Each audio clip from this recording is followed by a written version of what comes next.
प्रतिष्ठान नांदेडच्या वतीनं दिनांक 11/2025 रोजी महाविहार बावरीनगर दाभड या ठिकाणी 16वा मंगलपरिणय सोहळा या ठिकाणी संपन्न झालेला आहे।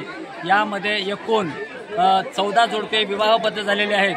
त्यापैकी बाबासाहेबांच्या विचाराला अनुसरून असणारे 5 जोडपे हे आंतरजातीमध्ये मोडलेले असताना त्यांचाही मंगलपरिणय सोहळा या ठिकाणी संपन्न झाला आहे। खर्चात काटकसर, पैशाची बचत, वेळेची बचत करावी या दृष्टिकोनातून आणि वेळ वाचवा, पैसे वाचावा, डीजे फिजे सगळे काही बंद व्हावेत म्हणून प्रतिष्ठानं अतिशय चांगल्या पद्धतीचा हा उपक्रम या ठिकाणी राबवण्याचा प्रयत्न केलेला आहे। आणि नांदेडमधल्या सर्व समाजातील स्तरातील लोकांनी, जनतेने या सोहळ्याला भरभरून मदत केलेली आहे। तेव्हा या पुढेही सुद्धा अशाच पद्धतीनं चांगला सोहळा या ठिकाणी संपन्न करण्याचा मनोदय शांतिदूत प्रतिष्ठान सर्वच पदाधिकारी संयोजन समिती करणार आहे।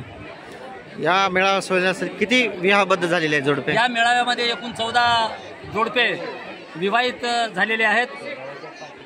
जवळजवळ या ठिकाणी 3 ते 4 हजार जनसमुदाय जमलेला आहे आणि त्यांच्या भोजनाची व्यवस्था सुद्धा सकाळी आम्ही 10 वाजल्यापासून सुरुवात केली आहे। खरं म्हणजे एक लग्न लावत तेवढंच मी उपासक असताना 2-2 तास आम्हाला वेट करावं लागतं, परंतु 14 लग्न अतिशय वेळेप्रमाणे 12:30 म्हणजे 12:30 वाजता या ठिकाणी जशा लग्नामध्ये वधूवरांची मिरवणूक निघते, त्याच्यानंतर भिक्खू संघाची मिरवणूक निघते, अशा पद्धतीनं हा सोहळा या ठिकाणी संपन्न झाला आहे। आदरणीय महाउपासक डॉक्टर SP गायकवाड साहेब, तद्वतच प्राध्यापक डॉक्टर M सत्यपालजी संघ आणि शीलरत्नजी आणि बुद्धभूषण यांच्या या आशीर्वादानं हा मंगलपरिणय सोहळा या ठिकाणी संपन्न झालेला आहे। असे मी या ठिकाणी या कार्यक्रमाला प्रमुख पाहुणे कोण कोण? या ठिकाणी आंबेडकरी चळवळीचे सूर्यदादा गायकवाड, तद्वतच उत्तर नांदेडचे आमदार बालाजीराव कल्याणकर, तद्वतच या ठिकाणी बरीचशी मंडळी या ठिकाणी उपस्थित राहिली आहे आणि त्यांचा सुद्धा याला अतिशय चांगला पाठिंबा आहे असं म्हणायला काही हरकत नाही।